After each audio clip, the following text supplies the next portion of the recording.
Yesterday when I picked up the chicken, there was these two people walking in from the side over by the drive-through, and I stood and opened up the door for him to let him go in. And our son was talking on his phone, and she was a little stressed.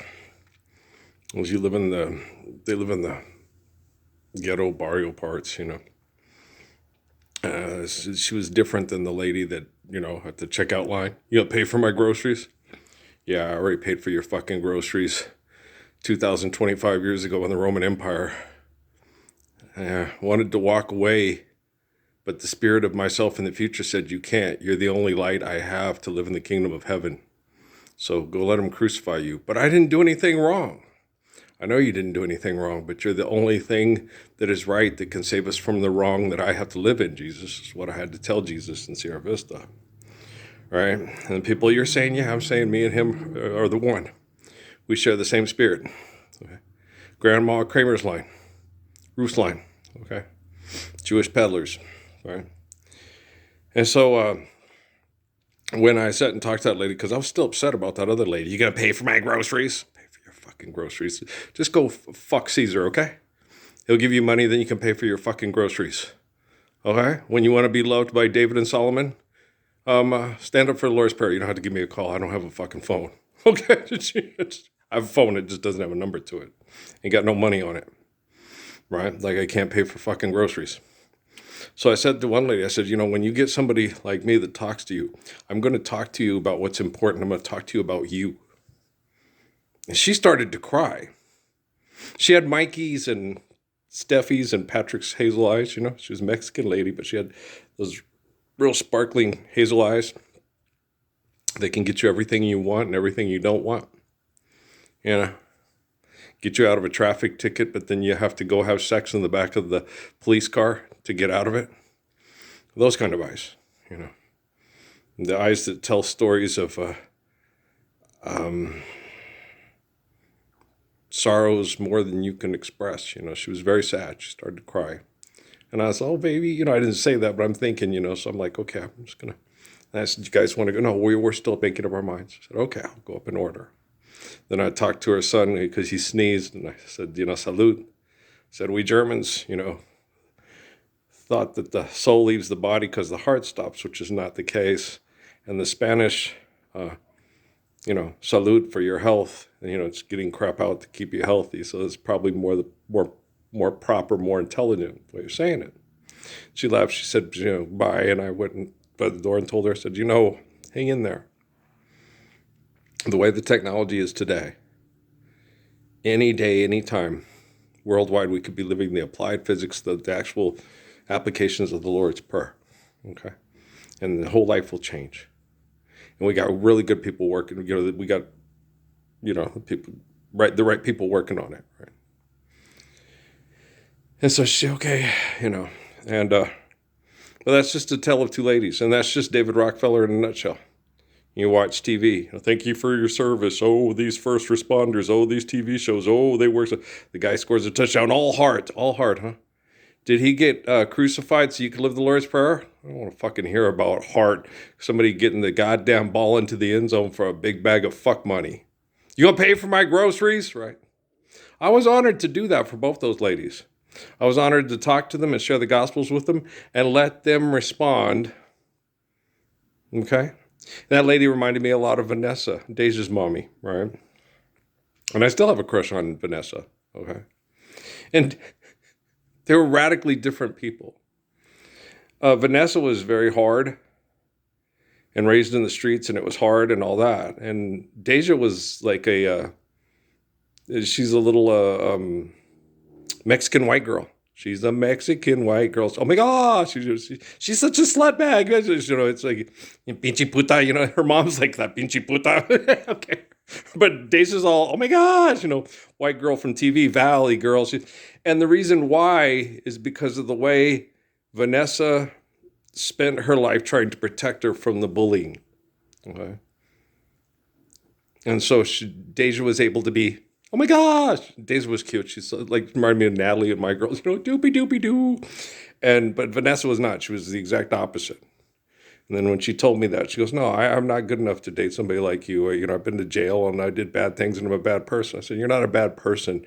You were just in a bad situation. You were angry.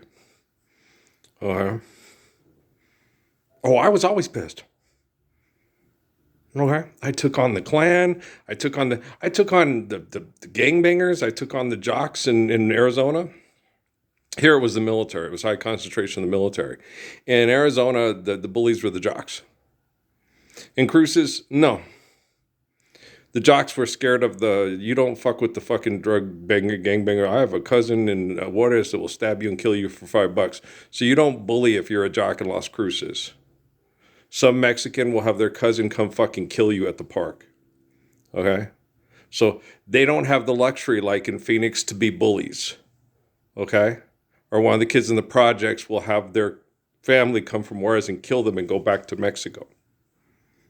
So it's a little different. Right?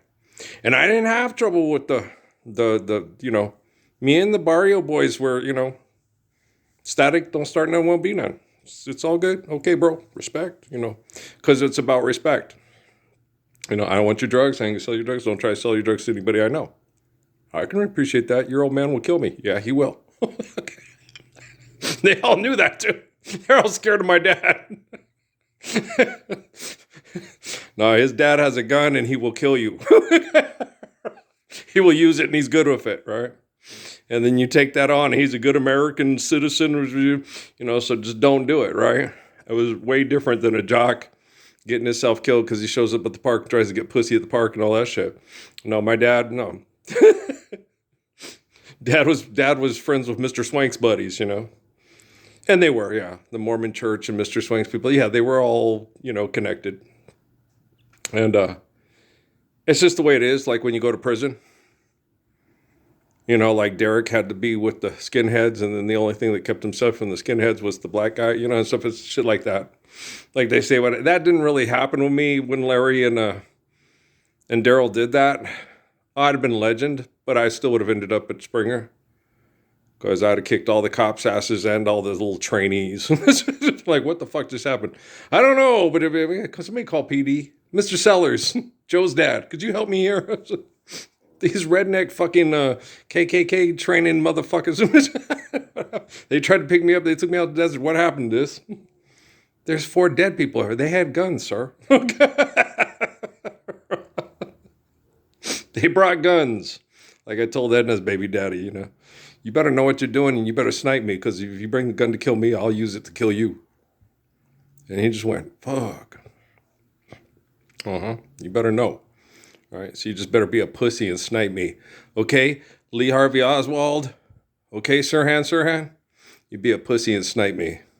You're not a man, you're a pile of shit. They'll get a bag of money to fuck a whore. Okay? I'm the living embodiment of the Lord's Prayer. I'm the Heart of Psalms. I'm the seed of Proverbs. You're a bitch on TV saying you need a bag of fuck money, okay? I had one guy talk to me in Sierra Vista. He said, the whole life, his wife's pretty Mexican lady, never denied him sexually. And I was, that's nice, Okay, every time he'd get off work and stuff, so you go pay extortion, accepts extortion, too, and she uses sex to keep you in line, right? He had 50 years of really good sex life, right? What do you think Blaise Pascal would say about that? If she died and someone else made more money and was even nicer than you, you'd have had a good sex life for 10 years, right? It's not the end of everything, right? You ever heard that song by Tommy Edwards? Right. So many a tear has to fall, but it's all in the game. Yeah, and he'll kiss your lips and he'll have a sweet bouquet and, he has a job and money and what's the matter? Well, I took her to the movies. $80. You must have a good job, son. Yeah. Tamika, come out here and give this boy some pussy. Bring your mama too, right? Welcome to the 21st century version of Blaise Pascal. Okay, do you understand me better now? Do you understand what Pascal's saying better now? If you're not living the Lord's Prayer, okay, kiss the Spider Woman. All right? We're not going to kiss. I don't want to kiss you. You want money to fucking hell. You're Megan Thee Stallion's cousin. I don't want to have sex with her. When she stands up for the Lord's Prayer, You know, I'm too tired to have sex with her. They tried to rot my balls off for being the only man. If you're looking for a lover, man, you look upon the right one. You're looking for a lover, man, you look upon the right one. Yeah, ugly brother, don't show up with your bag of fuck money tonight because I'm taking care of it. Rockefeller set you fuckers up. And you get more in denial and thinking you're overconfident, you're cocky, and you're disgusting.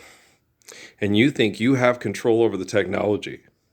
And the technology wants you exactly there. Okay, Fa Mulan? Watch out, Mushu gonna set off the fireworks. You gave away our position. It's like, they already knew where you were. The guy had a falcon that he would send out on recon. And the falcon knew what to look for. They were up over the mountains when the thing happened. They knew where you were. Just when the thing went off, they had to attack early. So Mushu and the cricket actually saved them. If you understand logistics, rip the seam. Rip the fucking seam. Okay?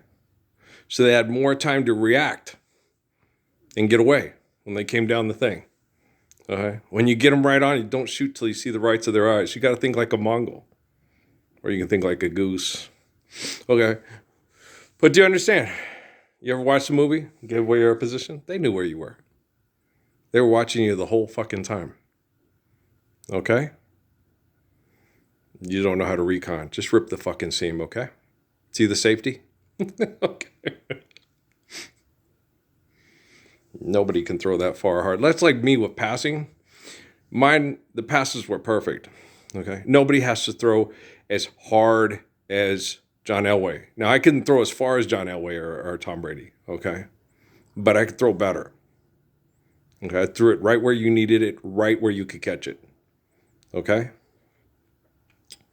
And it was always catchable. All right? And I could throw it hard enough to get the job done. Okay? But Brett Favre, no, I was better than Brett Favre. Because I was a better athlete and a better person. Okay? Do you understand? That's the whole thing with it. Well, they didn't make me a better basketball player when they kept hurting me when I drove to the basket and I was sexy as hell because I was Bruce Lee attacking the basket. Okay? It is way more sexy to see me take the ball, cup it, jump 12 feet from the and do all that than it is to just throw up a jump shot. Okay? Death by 1,000 cuts, or watch this. It's way sexier when Neo runs up the wall shooting. It's boring when you just sit there and shoot, right? But when he runs up the wall, it's sexy, right?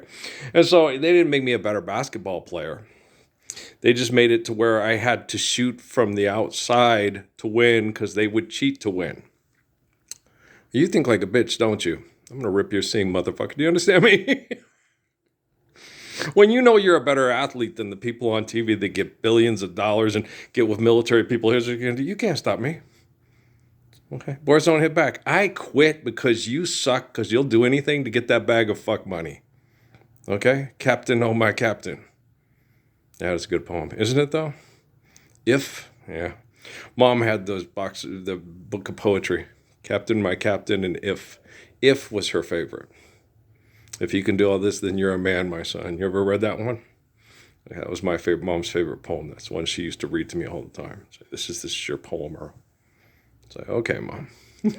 She raised me to be like Jesus. She just didn't want me to do it because she didn't want the cowards to kill me. Okay? My dad raised me to be like Jesus, but the Roman Jesus. Mom raised me to be like the real Jesus. But she told me, if you do that, all the cowards will kill you because they want the cartoon Jesus in their head to be Jesus and not you. Yeah, I get it, but I got David Rockefeller's technology to, this is the Shark Tank Lion's Den of the 21st century. And most people, they don't even see it coming. They're so cocky and arrogant, they can't go anywhere without their Sky Rizzy, but they're on top of their game, right? Just take a shit. Yeah. You have to go. You don't have to do anything excessive or compulsive, and you don't have to, if you need to go do something, go do it. If you don't, yeah. Most of the time, it's stress and toxins that make your bowels act up. You don't have stress and toxins, your bowels will be working fine. Even when you're an old fart like me. I'm not that old. I'm 59, yo. Okay, peace out, man.